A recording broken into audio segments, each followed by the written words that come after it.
So recently, I read a book that was called "Why Nations Fail," and it's a very long almanac about the forces in our society that governs the fall and the rise of empires and societies. What I found very interesting about that book, that this book was actually that book won the Nobel Peace Prize in the field of economy, I think in 2024.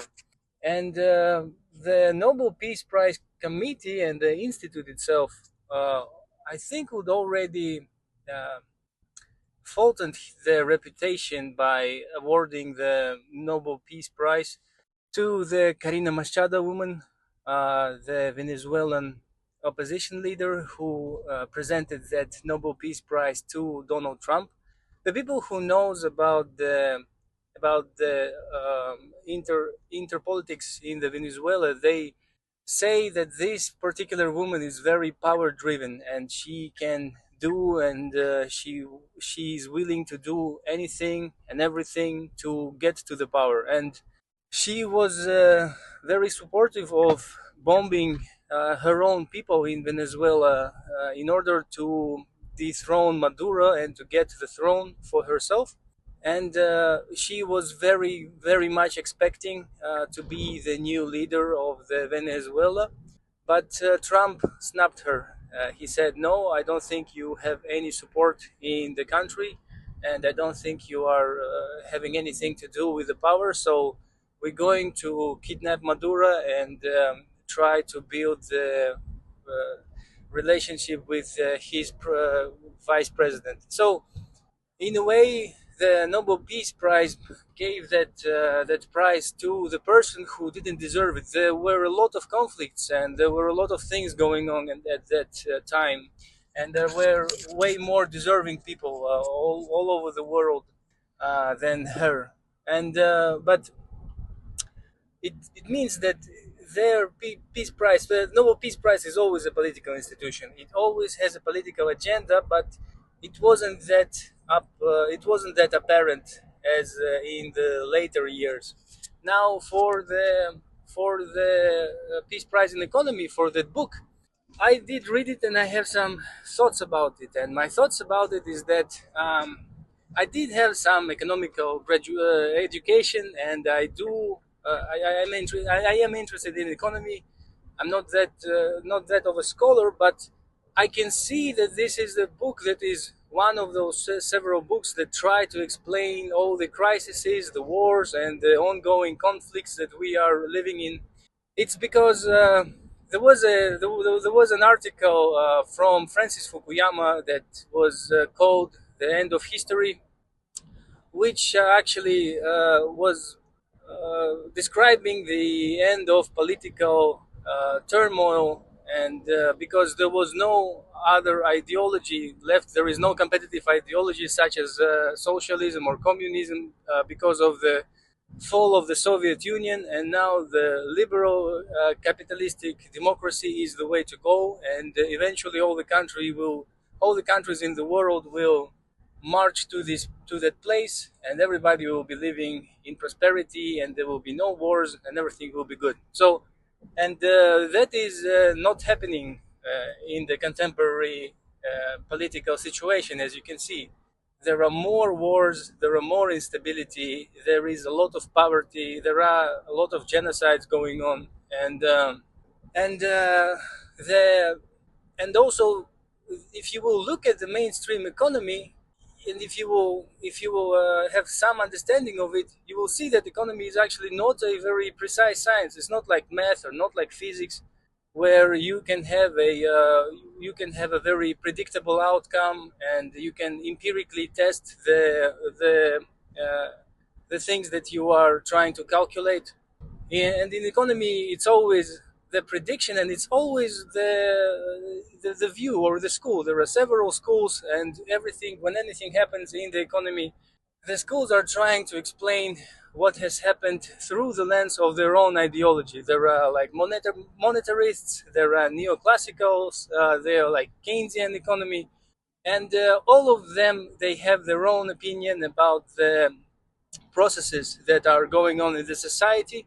and they all watch the economy through their lens. And the most embarrassing, I think, and the most irritating thing is that um, they are always very, very surprised about the crisis that is going on, even though it's been a while, even though the algorithm right now can predict when will you go to the store, when will you buy your food and everything, but the economists for some reason cannot predict a $1 trillion crash or anything like that. So, and that particular book is, if you will see, that particular book is the Why Nations Failed, is showing what is in the minds of the mainstream economists and what is in the mind of the mainstream economical thought.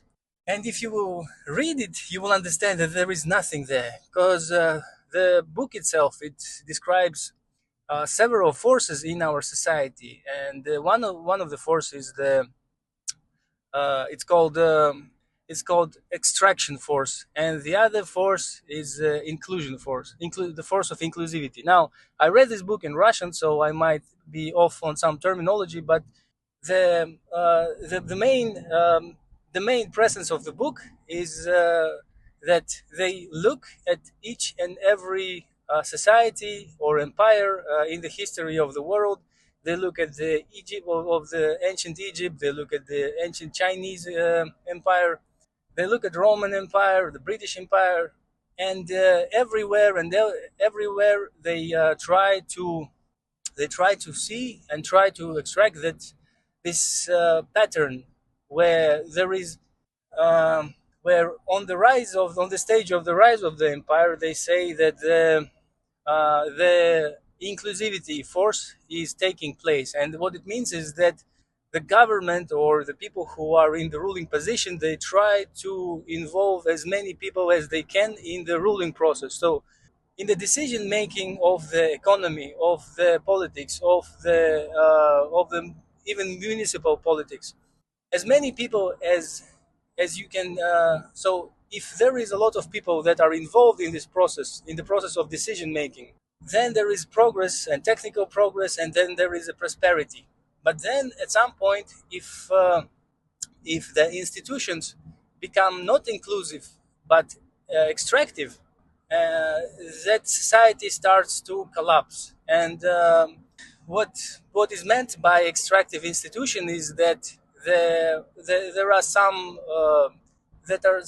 riches and resources that are already developed by the society, and when there is a bad government or a bad ruler, what he does, he actually starts to exclude people from the ruling process. So he wraps up a democracy and try to finish the democracy, and then he try to extract the resources from the society. So he tries to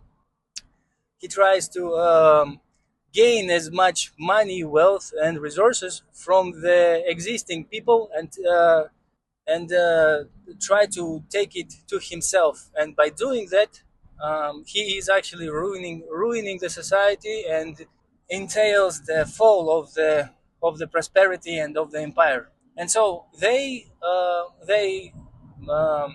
look at the patterns, and they try to explain all the things that were happening in the history of the world through those patterns.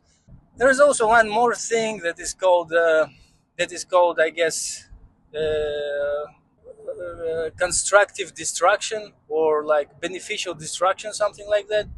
And this is when there is a new way of doing things, and to implement this new way of doing things that is more efficient and better overall, you would have to destroy the old way of doing things. And sometimes the societies or the rulers, they are not they are not willing to do this thing, and when they're not willing to do this thing, they eventually fall. But so and those are the three principles that this particular book is looking at. And then it goes and compares all the situations in different societies, and show you like, see, this was the, like, for example, when the Caesar tried to get all the power in the Rome. They said this is the start of the extractive process, and then and time again, this is what they did. So what I think about this book is that it kind of reminds me of a Stephen King novel. I really like Stephen King, but the most criticism I have to most of his book is that he is never he never uh, he never explains where the evil comes from. So he never bothers himself about explaining. For example, there is a the car that kills people, and when somebody is driving this car, I don't remember how the I don't remember what's it called. The novel, a very scary one. People are trying to drive it, and then the car develops some kind of relationship with the driver, and then eventually they kill the person. And he never explains where was that car. Was that car is like a soul who is trying to avenge something. And time and time again, in every his book, the evil always does the action, but it never explains the origins of the evil. And the same thing with this Nobel Peace Prize winner is that it describes the force, and but they never try to understand where is the force is coming. And it feels like time and time again there is a bad dictator like Hitler, like I don't know, like Caesar, like Erdogan, like Putin. They come and then they just become evil and want the power, and then they make it extractive institutions. They could have substitute those forces to just like um, evil and the good, or like angel or demon. And when the demon come, there is all the extractive thing starts happening. Or when the angel comes, all the inclusivity starts happening.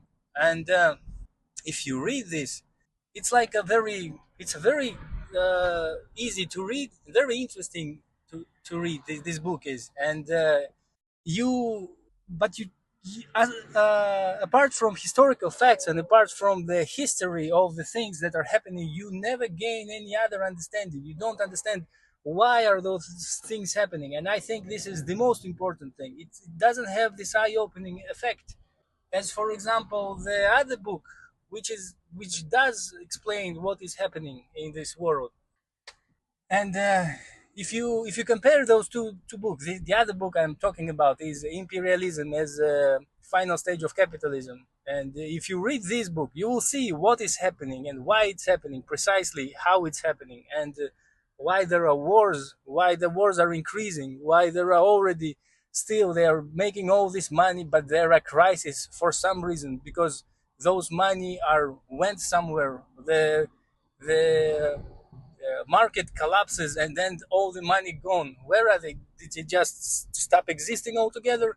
Well, everything, all of it is explained in the Imperialism as a Final Stage of Capitalism, and none of it is explained in this Nobel Peace Prize winner. And so this make me have two conclusions. The first conclusion is that they still do not understand what is happening in the world. If this is their understanding of our economy and society, this particular book got the Nobel Peace Prize, and that means that all the elites uh, in our Beaumont, in the people who are our elites. So if that particular book gets the Nobel Peace Prize, it means that they don't understand the system that they are living in. So they don't understand what is happening right now themselves. And the other thing is that they do understand what is happening in our society, but they cannot do anything. And they know that the understanding of that processes will not benefit them in any way.